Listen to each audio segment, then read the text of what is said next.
Welcome back to clean news Rajasthan. चलिए देखते हैं राजस्थान की 15 फटाफट बड़ी खबरों को। राजस्थान के विधानसभा उपचुनाव पर नया अपडेट। राजस्थान में 6 सीटों पर होने वाले विधानसभा उपचुनाव को लेकर क्षेत्रीय दलों में गठबंधन किया जाए या नहीं, इस पर फैसला लेने के लिए जल्द ही कांग्रेस के प्रमुख नेता मंथन करेंगे। इसके लिए प्रदेश कांग्रेस के वार रूम में 23 या 24 को बैठक होगी।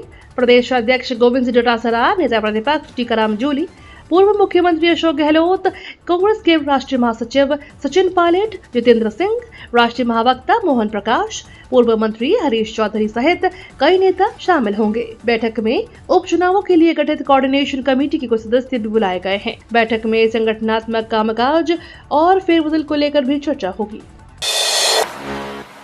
राजस्थान में उपचुनाव के पहले हनुमान बेनीवाल को झटका। राजस्थान में होने वाले उपचुनाव से पहले आरएलपी नेता हनुमान बेनीवाल को बड़ा झटका लगा है। अखिल भारतीय कांग्रेस कमेटी के सदस्य रहे आनंदीराम खटीक ने आरएलपी छोड़ दी है। खास बात यह रही कि सचिन पायलट से मुलाकात के तुरंत बाद आनंदीराम ने आरएलपी की सदस्यता को त्याग पत्र दे दिया, जिससे पार्टी के राष्ट्रीय अध्यक्ष हनुमान बेनीवाल को इस्तीफा भेजा है। चाकूबाजी मामले में छात्र की मौत पर कांग्रेस ने जताया दुख।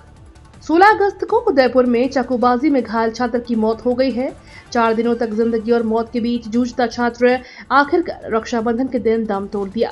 छात्र का 16 अगस्त से उदयपुर के एमबी अस्पताल में इलाज जारी था। उसकी हालत पहले दिन से ही नाजुक बनी रही। छात्र को बेहतर चिकित्सा मुहैया कराने के बावजूद उसकी जान नहीं बचाई जा सकी। इस घटना पर कांग्रेस ने पीड़ित परिवारजनों के प्रति मेरी गहरी संवेदना व्यक्त किया है। साथ ही उन्होंने भजनलाल सरकार के सामने 3 मांगों को भी रखा। पहली, मृतक के परिवार को कम से कम 50 लाख की आर्थिक सहायता मिले। दूसरी, परिवार के 2 सदस्यों को सरकारी नौकरी मिले तथा तीसरी, दोषियों के खिलाफ सख्त से सख्त कार्रवाई की जाए। अमृत योजना 2 में लगातार देरी के बीच सीएम भजनलाल शर्मा और जलदाय मंत्री के बाद मुख्य सचिव गंभीर। अमृत योजना 2 में लगातार देरी के बाद अब मुख्य सचिव सुधांशु पंत आज मीटिंग लेंगे। मीटिंग में सुधांशु पंत देरी के कारणों की समीक्षा करेंगे। जलदाय विभाग के इंजीनियर्स और वापकोस कंपनी में आपसी तालमेल नहीं होने के कारण अमृत योजना 2 का काम समय पर शुरू नहीं हो पाया। मुख्यमंत्री जलदाय मंत्री के बाद अब मुख्य सचिव सुधांशु पंत कांग्रेस सरकार की महत्वाकांक्षी योजना 2.0 को लेकर सख्त हो गए हैं। अमृत की डीपीआर बनाने वाली वापकोस कंपनी और इंजीनियर्स के तालमेल के अभाव के कारण अब तक योजना शुरू भी नहीं हो पाई, क्योंकि अब तक पीएचईडी में अमृत 2 के अरमान टिप्पणी में बह रहे थे। पिछले 8 महीनों से सिर्फ टिप्पणियों में ही केंद्र सरकार की महत्वपूर्ण योजना की डीपीआर चल रही है। आरक्षण पर सुप्रीम कोर्ट का आदेश। राजस्थान सरकार में मंत्री अविनाश गहलोत का आरक्षण के संबंध में बड़ा बयान सामने आया। उन्होंने कहा कि 1 अगस्त 2024 को सुप्रीम कोर्ट के न्यायाधीशों के 7 सदस्य वाली पीठ ने 6-1 के बहुमत से अनुसूचित जातियों एवं जनजातियों के आरक्षण से संबंधित फैसला दिया है। इसके चलते उच्चतम न्यायालय ने सरकार को यह निर्देश भी दिए हैं कि उपवर्गीकरण का अधिकार राज्य सरकार को है। न्यायालय ने कहा है कि बिना वस्तुनिष्ठ आंकड़े जमा किए और बिना विश्लेषण और विवेचना के उपवर्गीकरण नहीं किया जाना चाहिए। अगस्त में इस तारीख को सार्वजनिक अवकाश घोषित। अगस्त का महीना छुट्टियों से भरा हुआ है। स्वतंत्रता दिवस, रक्षाबंधन के बाद अब फिर से अगस्त के आखिरी सप्ताह में छुट्टियों का तोहफा मिलने वाला है। अगस्त 2024 में कई पब्लिक हॉलिडे हैं। अब 26 अगस्त को कृष्ण जन्माष्टमी के अवसर पर सरकारी दफ्तरों और सभी सरकारी स्कूल समेत प्राइवेट स्कूलों को भी छुट्टी रहेगी। आपको बता दें, 24 और 25 अगस्त को क्रमशः वीकेंड की छुट्टी और अगले दिन जन्माष्टमी की सरकारी छुट्टी का फायदा लेकर आप 3 दिन की फैमिली ट्रिप प्लान कर सकते हैं। अगर आप एक छोटी और रिफ्रेशिंग ट्रिप की योजना बना रहे हैं तो यह मौका आपके लिए है। आप 24, 25, 26 अगस्त की छुट्टियों का लुत्फ उठा सकते हैं। मंत्री गजेंद्र सिंह शेखावत पहुंचे जोधपुर। केंद्रीय पर्यटन मंत्री और संस्कृति मंत्री गजेंद्र सिंह शेखावत कल जोधपुर पहुंचेंगे, जहां उन्होंने सर्किट हाउस में आमजन से मुलाकात की। वहीं विभिन्न जन समस्याओं को भी सुना। सर्किट हाउस में पत्रकारों से वार्ता करते हुए गजेंद्र सिंह शेखावत ने देशवासियों को रक्षाबंधन की शुभकामनाएं दी। उन्होंने कहा कि रक्षाबंधन के अवसर पर हमें राष्ट्र के प्रति, प्रकृति के प्रति, पर्यावरण के प्रति, धर्म के प्रति, संस्कृति के प्रति, जीव जंतुओं के प्रति और इस सिस्टम के प्रत्येक घटक के प्रति अपनी जिम्मेदारी का निर्वहन करेंगे। इंडियन ऑयल में नौकरी पाने का golden chance. Indian oil corporation limited में कई पदों पर भर्तियां निकली हैं। अगर आप भी भारत सरकार की कंपनी IOCL में नौकरी करना चाहते हैं तो जल्द से जल्द आवेदन कर दें। इस बात का ख्याल रखें कि इन भर्तियों के लिए आवेदन करने से पहले IOCL की वेबसाइट पर जाकर इसकी पूरी डिटेल्स चेक कर लें, तभी आवेदन करें। आपको बता दें कि इंडियन ऑयल में कुल 467 पदों पर भर्तियां निकली हैं। 75 बड़े और 108 छोटे बांध हुए लबालब, 22 से फिर एक्टिव होगा मानसून। राजस्थान में बीते 4 दिनों से बारिश का दौर थम गया है। प्रदेश के अधिकांश स्थानों पर मौसम साफ रहा। प्रदेश के 75 बड़े और 108 छोटे बांध पूरी तरह से लबालब हो चुके हैं। मौसम विभाग का कहना है कि 22 अगस्त से मानसून राजस्थान की एक बार फिर से एक्टिव होगा। 25 जून को मानसून ने प्रवेश किया था। इसके बाद से अब तक प्रदेश में 19 जिलों में अत्यधिक बारिश, 14 जिलों में सामान्य से अधिक, 8 जिलों में सामान्य तथा 6 जिलों में सामान्य से कम वर्षा हुई है। SMS अस्पताल की रेजिडेंट महिला डॉक्टर का पोस्ट वायरल।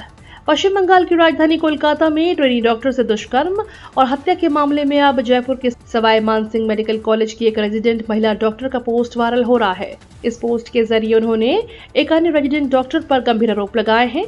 महिला डॉक्टर ने पोस्ट लिखा कि उसके साथ दुष्कर्म तथा फिर उसकी हत्या हो सकती है। महिला रेजिडेंट चिकित्सक ने यह पोस्टर चिकित्सकों से जुड़े एक ग्रुप में डाला है, जिसके बाद मेडिकल कॉलेज में हड़कंप मच गया और पोस्ट वायरल होने के बाद SMS मेडिकल कॉलेज के प्रिंसिपल डॉक्टर दीपक माहेश्वरी ने इसकी शिकायत SMS थाने में की। उमर अब्दुल्ला ने कहा, सरकार बनी तो अनुच्छेद 370 वापस लेंगे। नेशनल कांग्रेस ने जम्मू कश्मीर में विधानसभा चुनाव के लिए अपना घोषणा पत्र जारी कर दिया है। पार्टी उपाध्यक्ष उमर अब्दुल्ला ने घोषणा पत्र जारी करते हुए जम्मू कश्मीर के लोगों से कई वादे किए हैं।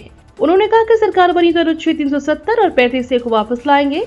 इसके अलावा हम 200 यूनिट तक की बिजली मुफ्त देंगे, बेरोजगारी के मुद्दे पर काम करेंगे और गरीब परिवारों को 6 सिलेंडर मुफ्त में दिए जाएंगे। शेख हसीना की तरह कर्नाटक के राज्यपाल को भी भागना पड़ेगा। कर्नाटक के राज्यपाल थावरचंद गहलोत ने जब से CM सिद्धारमैया के खिलाफ जांच के आदेश दिए हैं, तब से कांग्रेस कार्यकर्ता उनके खिलाफ विरोध प्रदर्शन कर रहे हैं। कांग्रेस के एक MLC ने कहा कि अगर राज्यपाल अपना आदेश वापस नहीं लेते हैं तो उन्हें शेख हसीना की तरह कर्नाटक छोड़कर भागना पड़ेगा। उन्होंने ऐलान किया कि वे अगली बार विरोध प्रदर्शन के लिए सीधे गवर्नर ऑफिस जाएंगे। मंकी पॉक्स पर केंद्र अलर्ट, PM मोदी के सचिव ने ली बैठक। विश्व स्वास्थ्य संगठन द्वारा मंकी पॉक्स को लेकर चेतावनी जारी करने के बाद भारत सरकार सतर्क हो गई है। PM मोदी के प्रधान सचिव PK मिश्रा ने इस मुद्दे पर उच्च स्तरीय बैठक की। इस दौरान उन्होंने अधिकारियों को सावधानी बरतने के लिए सचेत किया और तैयारियों की समीक्षा की। अफ्रीकी देशों में मंकी पॉक्स तेजी से फैल रहा है। इस मामले की संख्या 18,737 तक पहुंच गई है, जो पूरी दुनिया के लिए चिंताजनक है। लैटरल एंट्री दलित, OBC और आदिवासियों पर हमला। कांग्रेस सांसद राहुल गांधी ने मोदी सरकार की लेटरल एंट्री स्कीम पर सवाल उठाए हैं। उन्होंने एक्स पर लिखा, लेटरल एंट्री दलित, OBC और आदिवासियों पर हमला है। बीजेपी का तोड़ मरोड़ कर पेश किया गया वर्जन संविधान को नष्ट करना और बहुजनों को आरक्षण छीनना चाहता है। लेटरल एंट्री के तहत अब बिना UPSC एग्जाम दिए भी सरकार के विभिन्न विभागों में IAS रैंक की नौकरी हासिल की जा सकती है। UPSC ने हाल ही में ये भर्ती निकाली है। किस लिए सड़कों पर उतर रही ममता, इस्तीफा देना चाहिए। केंद्रीय राज्य मंत्री गिरिराज सिंह ने कोलकाता की घटना को लेकर पश्चिम बंगाल के CM ममता बनर्जी पर हमला बोला है। लेडी डॉक्टर से रेप और निर्मम हत्या पर गिरिराज सिंह ने कहा कि ममता बनर्जी किस लिए सड़कों पर उतर रही है, उन्हें इस्तीफा देना चाहिए। गिरिराज ने कहा कि ममता CM भी और स्वास्थ्य मंत्री भी हैं। ये तो थी राजस्थान की बड़ी खबरें। रोजाना सबसे पहले अपडेट पाने के लिए क्लीन न्यूज राजस्थान को अभी सब्सक्राइब करें।